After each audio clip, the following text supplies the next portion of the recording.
نہیں شہزاد، ایسا ناممکن ہے، یہ ریڈ بک حاصل کرتے ہی تم دونوں کو ہلاک کر دیں گے، کرنل عرفی نے کہا۔ آپ بے فکر رہیں انکل، بس میرے لیے کھانا تیار کروا دیجئے۔ ایمان سے 10 ڈبے کھانے کے باوجود ابھی تک میرا پیٹ نہیں بھرا، شہزاد نے جواب دیا۔ کیا کہا؟ 10 ڈبے؟ کرنل عرفی چونک پڑے۔ ہاں انکل، یہ لوگ بڑے مہربان ہیں، انہوں نے مجھے 10 ڈبے کھانے کو دیے ہیں اور ابھی یہاں بے شمار ڈبے موجود ہیں۔ آپ بے فکر رہیں اور انہیں ریڈ بک دے دیں، ہماری فکر نہ کریں، ہمارے پاس کوئی کمی نہیں ہے، شہزاد نے جواب دیتے ہوئے کہا۔ نہیں شہزاد، ایسا نہیں ہو سکتا، مجھے ان پر اعتماد نہیں ہے، کرنل عرفی نے سخت لہجے میں جواب دیتے ہوئے کہا۔ انکل آپ سمجھتے کیوں نہیں؟ کھانے کے بے شمار ڈبے اور وہ بھی انتہائی قیمتی، بھلا ہمیں کیا ہو سکتا ہے؟ دوسری صورت میں یہ لوگ فیصل کو مار ڈالیں گے، شہزاد نے جھنجھلائے ہوئے لہجے میں کہا۔ اچھا ٹھیک ہے، ہاں اور ہو بھی کیا سکتا ہے، تم ریسیور نقاب پوش کو دو، کرنل عرفی نے آخر کا ہتھیار ڈالتے ہوئے کہا، اور شہزاد نے مسکراتے ہوئے ریسیور نقاب پوش کے ہاتھ میں پکڑا دیا۔ ہیلو کرنل، نقاب پوش نے بے چین لہجے میں کہا۔ ٹھیک ہے، میں تمہیں تمہاری شرائط پر ریڈ بک دینے کو تیار ہوں، مگر وہ ریڈ بک ایک ایسی جگہ پر ہے جہاں سے اسے حاصل کرنے کے لیے مجھے 10-12 گھنٹے لگ جائیں گے، کرنل عرفی نے کہا۔ ٹھیک ہے کرنل، ہم تمہیں وقت دینے کے لیے تیار ہیں، مگر کوئی دھوکہ نہیں ہونا چاہیے، نقاب پوش نے مسرت سے بھرپور لہجے میں کہا۔ نہیں، اب جب میں نے فیصلہ کر لیا ہے تو اب دھوکہ نہیں دوں گا، کرنل عرفی نے مایوس لہجے میں کہا۔ اوکے، ہم کل صبح 10 بجے تمہیں دوبارہ فون کریں گے، مگر اس کے بعد کوئی وقت نہیں دیا جائے گا، نقاب پوش نے کہا۔ ٹھیک ہے، مجھے منظور ہے، کرنل عرفی نے جواب دیا۔ اوکے، اب میں کل 10 بجے ٹیلی فون کروں گا، نقاب پوش نے کہا، اور اس کے ساتھ ہی اس نے ریسیور رکھ کر بٹن آف کر دیا۔ دیکھا انکل، میری بات مان گئے نا، شہزاد نے مسکراتے ہوئے کہا۔ میری سمجھ میں یہ بات نہیں آئی کہ تمہاری محمل گفتگو سے کرنل راضی کیسے ہو گئے، نقاب پوش نے کچھ سوچتے ہوئے کہا۔ بھائی محمل کیا، میں نے انہیں صاف صاف کہہ دیا کہ ہمارے پاس کھانے کے بے شمار ڈبے ہیں، اس لیے ہمیں کوئی فکر نہیں، شہزاد نے جواب دیا۔ ہوگا خیر، ہمیں ریڈ بک سے مطلب ہے، نقاب پوش نے اٹھتے ہوئے کہا۔ مارٹن، ان دونوں کا خاص طور پر خیال رکھنا، یہ فرار نہ ہو جائے، میں کل صبح آؤں گا، نقاب پوش نے کہا۔ آپ بے فکر رہیں باس، یہ بچے بھلا ہم سے کہاں بھاگ سکتے ہیں، مارٹن نے مسکراتے ہوئے کہا، اور نقاب پوش سر ہلاتا ہوا غار سے باہر چلا گیا۔ بھائی مجھے کچھ کھانے کو دو، ایمان سے بہت بھوک لگ رہی ہے، شہزاد نے دروازہ بند کرتے ہوئے کہا، اور مارٹن سے مخاطب ہو کر کہا۔ تم تو کمال کرتے ہو، ابھی تم 10 ڈبے کھا گئے ہو اور اب پھر کھانا مانگ رہے ہو، جبکہ تمہارا ساتھی اسی طرح بیٹھا ہے، مارٹن نے حیرت بھرے لہجے میں کہا۔ سنو، اب میرے ہاتھ کھول دو، میں اس طرح بیٹھے بیٹھے تنگ آ گیا ہوں، فیصل نے کافی دیر کے بعد زبان کھولی تھی۔ ٹھیک ہے، مارٹن نے کچھ سوچتے ہوئے کہا، اور پھر اٹھ کر فیصل کے ہاتھ کھول دیے۔ کرنل عرفی نے منصوبہ یہی بنایا تھا کہ وہ نقلی ریڈ بک مجرموں کو حوالے کر کے فیصل اور شہزاد کو چھڑا لیں گے، مگر مجرم ان کی توقع سے کہیں زیادہ ہوشیار نکلے تھے، اور پھر انہوں نے فیصلہ کر لیا تھا کہ وہ فیصل اور شہزاد کو اپنے ملک کی سلامتی پر قربان کر دیں گے، مگر شہزاد کی باتوں نے انہیں ایک نئی راہ دکھا دی تھی۔ وہ سوچ بھی نہ سکتے تھے کہ ہر وقت کھانے کی فکر میں غم شہزاد اس قدر ذہین بھی ہو سکتا ہے۔ پہلے تو وہ اس کی بات نہیں سمجھ سکتے تھے، لیکن پھر وہ اس کا اشارہ سمجھ گئے اور انہوں نے حامی بھر لی۔ چانچہ ریسیور رکھتے ہی وہ اٹھ کھڑے ہوئے اور انہوں نے خان سامہ کو بلا کر رات کا کھانا تیار کرنے کی ہدایت دی، اور پھر وہ تیزی سے اپنی کار نکال کر کوٹھی سے باہر آ گئے۔ مالابار کے مختلف سڑکوں سے گزرنے کے بعد وہ جلدی ایک بہت بڑی دکان کے سامنے پہنچ گئے۔ یہ ایک سپر مارکیٹ جہاں ضرورت کی ہر چیز مل جاتی تھی۔ کار روک کر وہ اترے اور سیدھے دکان کے اندر داخل ہو گئے۔ انہوں نے ایک نظر ادھر ادھر ڈالی اور پھر ان کی نظر کھانے کا سامان بیچنے والے کاؤنٹر پر جم گئی، جہاں پکے پکائے کھانوں کے بند ڈبے موجود تھے۔ وہ سیدھے کاؤنٹر پر کھڑے سیلز مین کی طرح بڑھ گئے۔ فرمائیے، سیلز مین نے کاروباری انداز میں مسکراتے ہوئے کہا۔ آپ کے پاس کھانے کے بند ڈبے کون سی کمپنی کے ہیں؟ کرنل عرفی نے پوچھا۔ جی، ہم صرف باہر کا مال بیچتے ہیں، اور صرف ایک ہی کمپنی راگو کا مال، یہ مال یہاں بے حد مقبول ہے، سیلز مین نے مسکراتے ہوئے کہا۔ کیا آپ کے علاوہ بھی یہاں کسی اور دکان پر کھانے کے ڈبے بکتے ہیں؟ کرنل عرفی نے دوسرا سوال کیا۔ نہیں جناب، مالابار میں صرف ہمیں ہی یہ فخر حاصل ہے، سیلز مین نے جواب دیا۔ اوکے، میں تمہارے مینیجر سے ملنا چاہتا ہوں، کرنل عرفی نے اطمینان کا سانس لیتے ہوئے کہا۔ جی وہ سامنے دروازہ ہے، سیلز مین نے حیرت بھرے لہجے میں جواب دیتے ہوئے کہا، اور کرنل عرفی اس کی حیرت کی پرواہ نہ کرتے ہوئے دروازے کی طرف بڑھ گئے۔ مینیجر نے اٹھ کر ان کا استقبال کیا، وہ انہیں اچھی طرح جانتا تھا۔ کرنل صاحب، صحیح نصیب، آج کیسے تکلیف کی؟ مینیجر نے مسکراتے ہوئے کہا۔ بھائی، ایک ضروری مسئلہ ہے اور انتہائی اہم، سرکاری کام ہے، اس لیے امید ہے کہ تم میرا پورا تعاون کرو گے، کرنل عرفی نے کرسی پر بیٹھتے ہوئے کہا۔ جی فرمائیے، مینیجر نے حیرت بھرے لہجے میں پوچھا۔ مجھے یہ اطلاع چاہیے کہ کچھ عرصہ پہلے تمہارے اسٹور سے بھاری تعداد میں کھانے کے بند ڈبے فروخت ہوئے ہیں یا نہیں؟ کرنل عرفی نے کہا۔ بھاری تعداد سے آپ کا کیا مطلب ہے؟ مینیجر نے پوچھا۔ مطلب ہے سینکڑوں کی تعداد میں، کرنل عرفی نے کہا۔ ہاں، ایک ماہ بیشتر ایک صاحب نے 1000 ڈبوں کی خریداری کی تھی، مینیجر نے جواب دیا۔ کیا تم اس آدمی کو جانتے ہو؟ کرنل عرفی نے اشتیاق امیز لہجے میں کہا۔ نہیں جناب، ہمیں فون پر آرڈر دیا گیا تھا اور مال ایک کوٹھی پر پہنچانے کے لیے کہا گیا تھا۔ ہم نے مال وہاں پہنچا دیا اور رقم نقد وصول کر لی، مینیجر نے جواب دیا۔ کون سی کوٹھی میں؟ کرنل عرفی نے پوچھا۔ کوٹھی نمبر 112 میں۔ مگر کرنل صاحب، حیرت یہ ہے کہ دوسرے روز وہ کوٹھی خالی تھی، مینیجر نے کہا۔ کوٹھی خالی تھی، کیا مطلب؟ کرنل عرفی نے چونکتے ہوئے کہا۔ ہاں جناب، دراصل ہوا یہ کہ میرے سیلز مین جو رقم لے آئے تھے ان میں چند نوٹ زیادہ آ گئے تھے، چاچا دوسرے روز جب وہ رقم واپس کرنے گئے تو معلوم ہوا کہ وہ کوٹھی خالی ہے، بلکہ پوچھ گچھ کرنے پر یہ معلوم ہوا کہ کوٹھی ایک طویل عرصے سے خالی ہے، اس کا مالک کوئی نواب ہے جو عام طور پر ملک سے باہر رہتا ہے اور وہ اسے کرائے پر بھی نہیں دیتا، مینیجر نے تفصیل بتاتے ہوئے کہا۔ مگر اس کوٹھی میں کوئی چوکی دار تو ہوگا؟ کرنل عرفی نے پوچھا۔ ہاں، ہوتا تو ہے، مگر وہ بیمار تھا، اس لیے کئی روز سے اپنے گاؤں گیا ہوا تھا۔ بہرحال ہم نے زیادہ جستجو نہیں کی کیونکہ ہمیں کوئی غرض بھی نہیں تھی۔ مگر آپ یہ سب کیوں پوچھ رہے ہیں؟ مینیجر نے کہا۔ کچھ نہیں، یہ سرکاری کام ہے۔ اچھا، شکریہ، کرنل عرفی نے کہا اور پھر مینیجر کو حیرت زدہ چھوڑ کر باہر نکل گیا۔ ایک کلیو ملنے کی امید قائم ہوئی تھی مگر وہ بھی ٹوٹ گئی۔ مجرم اس کی توقع سے کہیں زیادہ ہوشیار تھے۔ بہرحال انہوں نے فیصلہ کیا کہ وہ اس کوٹھی کو ایک نظر ضرور دیکھیں گے، اور پھر انہوں نے اپنی کار کا رخ اس طرف پھیر دیا۔ شہزاد کے تو ہاتھ پہلے ہی کھلے ہوئے تھے، اب انہوں نے فیصل کے بھی ہاتھ کھول دیے۔ سنو لڑکو، اگر تم میں سے کسی نے کوئی غلطی کی حرکت کی یا یہاں سے باہر جانے کی کوشش کی تو ہم بات بعد میں کریں گے اور گولی پہلے ماریں گے، مارٹن نے انتہائی سخت لہجے میں ان سے مخاطب ہو کر کہا۔ بھائی، میری طرف سے تو بے فکر رہو، جب تک یہاں کھانے کا سامان موجود ہے میں تو باہر ہی نہیں نکل سکتا، چاہے تو مجھے دھکے دے کر بھی باہر کیوں نہ نکالو، شہزاد نے بڑے معصوم سے لہجے میں کہا۔ میری طرف سے بے فکر رہو، میں حماقتیں کرنے کا قائل نہیں ہوں، فیصل نے بڑی سنجیدگی سے جواب دیتے ہوئے کہا۔ ٹھیک ہے، اب تم دونوں اپنے پیر بھی کھول سکتے ہو، مارٹن نے مطمئن ہوتے ہوئے کہا، اور شہزاد اور فیصل نے اپنے پیر میں بندھی ہوئی رسیاں بھی کھول دیں۔ اگر تم اجازت دو تو میں ذرا اس کونے میں بیٹھ جاؤں جہاں کھانے کے ڈبے ہیں، شہزاد نے بڑے معصوم سے لہجے میں مارٹن سے مخاطب ہو کر کہا۔ ہاں ہاں، جاؤ اور خوب پیٹ بھر کر کھاؤ، تم بھی کیا یاد کرو گے، مارٹن نے ہنستے ہوئے کہا، اور شہزاد نے اٹھ کر یوں فرش سلام کرنے کوشش کر دیے جیسے اسے دنیا کی تمام دولت حاصل ہو گئی ہو۔ مارٹن، اس لڑکے نے کرنل عرفی سے جو گفتگو کی ہے وہ میری سمجھ میں نہیں آئی۔ اب تک خاموش بیٹھے ہوئے باقی دو آدمیوں میں سے ایک نے اچانک مارٹن سے مخاطب ہو کر کہا۔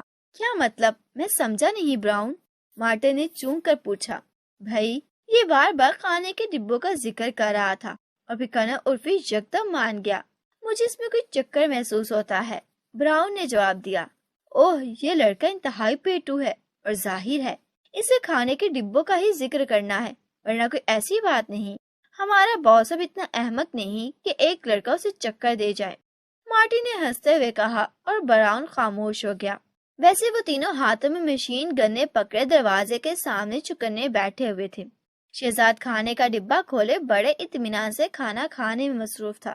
جبکہ شہزاد کے کہنے پر فیصل نے بھی ایک ڈبہ کھول لیا اور کھانا کھانے لگا۔ فیصل کھانا کھاتے ہوئے بار بار یہ سوچ رہا تھا کہ آخر یہاں سے نجات کیسے حاصل ہوگی۔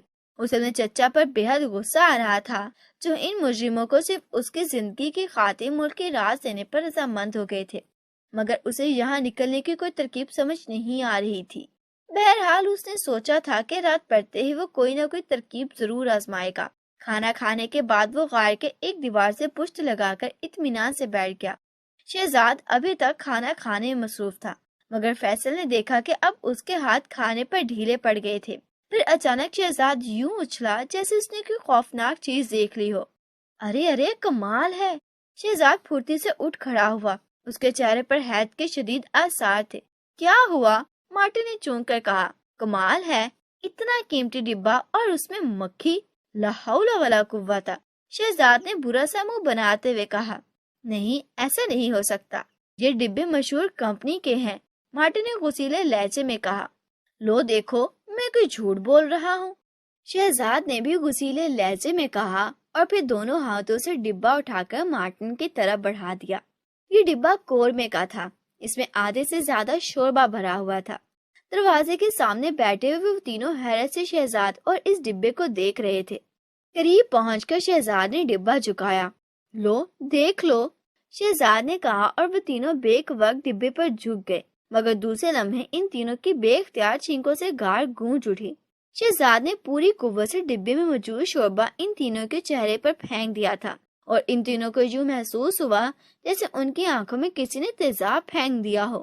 بے اختیار ان کے دونوں ہاتھ چہروں پر پہنچ گئے، اور اسی لمحے شہزاد نے انتہائی پھرتی سے مارٹن کی گود میں پڑی مشین گن کھینچ لی۔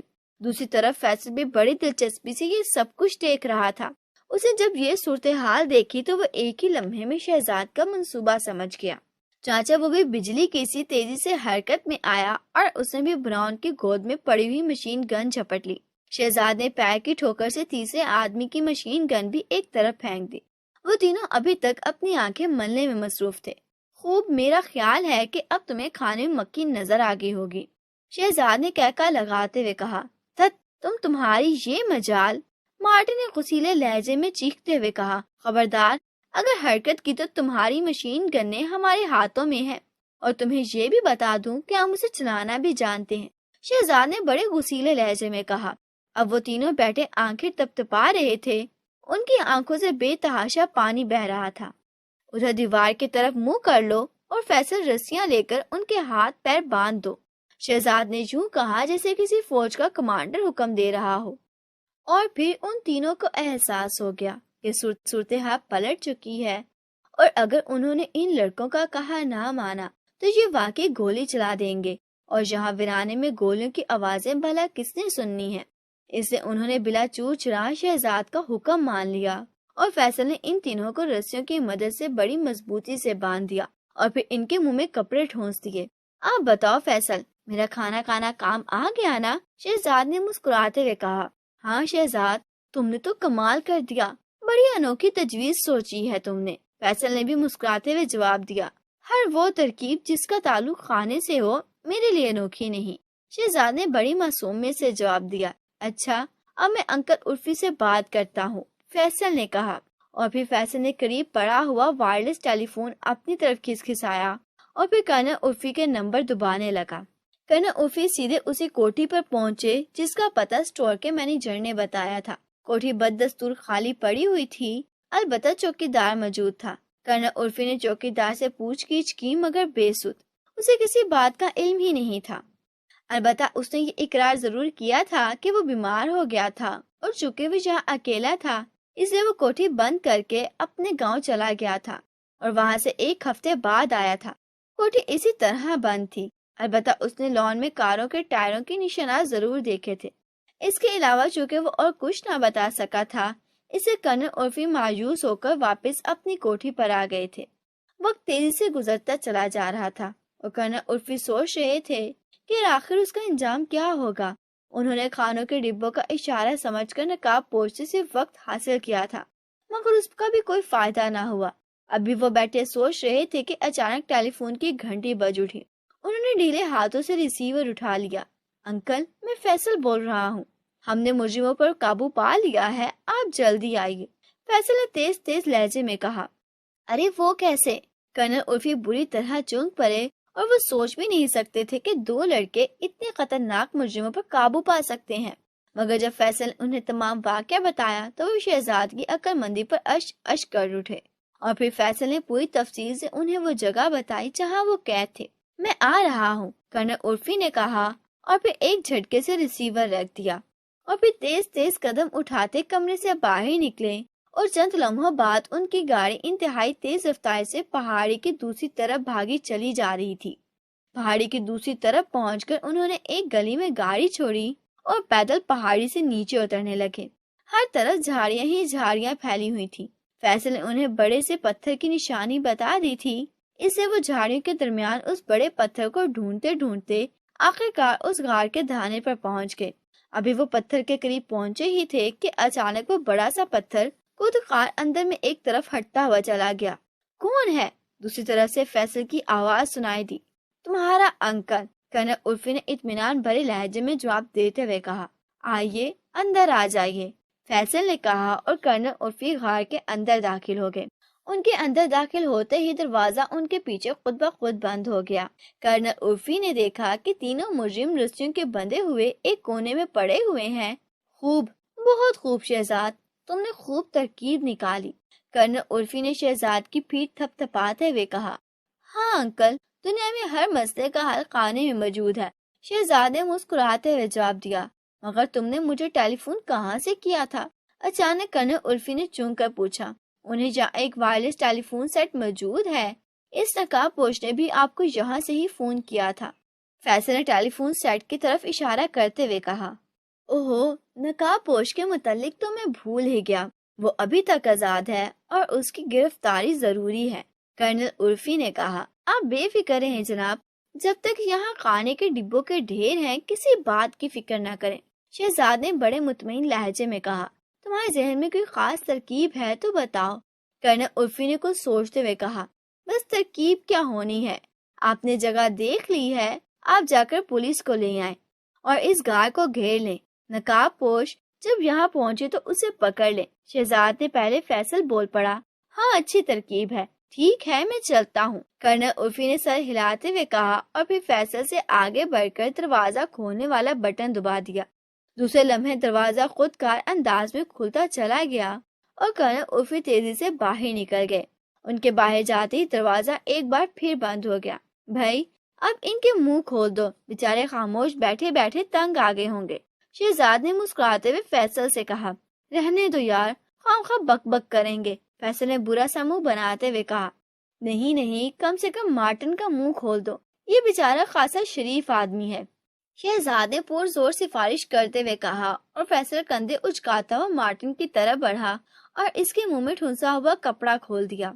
مارٹن چند لمحے تو گہرے گہرے سانس لیتا رہا، پھر وہ ان سے مخاطب ہو کر کہنے لگا۔ لڑکو، یہ ٹھیک ہے کہ تم نے ہوشیاری سے کام لیا ہے، مگر اب یہاں سے تم لوگوں کا زندہ بچ نکلنا ناممکن ہو گیا ہے۔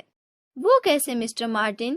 یہاں کھانے کے بے شمار ڈبے موجود ہیں، اور جب تک کھانا موجود ہے کم سے کم مجھے موت نہیں آ سکتی، شہزاد نے جواب دیتے ہوئے کہا۔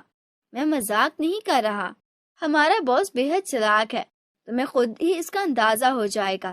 بہرحال مجھے تم دونوں کی موت پر ہمیشہ افسوس رہے گا، مارٹن نے بڑے پر اعتماد لہجے میں کہا، اور اس کا اطمینان دیکھ کر فیصل اور شہزاد دونوں کی آنکھوں میں الجھن کے تاثرات ابھر آئے۔ پھر اس سے پہلے کہ ان میں سے کوئی بولتا، ٹرانسمیٹر کا بلب جل اٹھا اور اس میں سے ہلکی ہلکی سیٹی کی آواز گونجنے لگی۔ شہزاد نے آگے بڑھ کر ٹرانسمیٹر کا بٹن آن کر دیا۔ ہیلو مارٹن، باس اسپیکنگ اوور، دوسری طرف سے نقاب پوش کی کرخت آواز آئی۔ باس خطرہ! اچانک مارٹن پوری قوت سے چیخ پڑا، اور پھر پلک جھپکنے میں ٹرانسمیٹر کا بلب بجھ گیا۔ فیصل اور شہزاد بڑی کینہ توز نظروں سے مارٹن کو گھورنے لگے، جس کے چہرے پر ہلکی سی مسکراہٹ دوڑ رہی تھی۔ میں نے تمہیں منع بھی کیا تھا کہ اس کا منہ مت کھولو، فیصل نے شہزاد سے مخاطب ہو کر کہا۔ ہاں، غلطی ہو گئی، بہرحال اب نقاب پوش کے یہاں آنے کا کوئی امکان نہیں، اس لیے یہاں سے نکل چلو، شہزاد نے سر ہلاتے ہوئے کہا، اور فیصل دروازے کی طرف بڑھ گیا۔ اس نے دروازہ کھولا اور باہر نکل آیا۔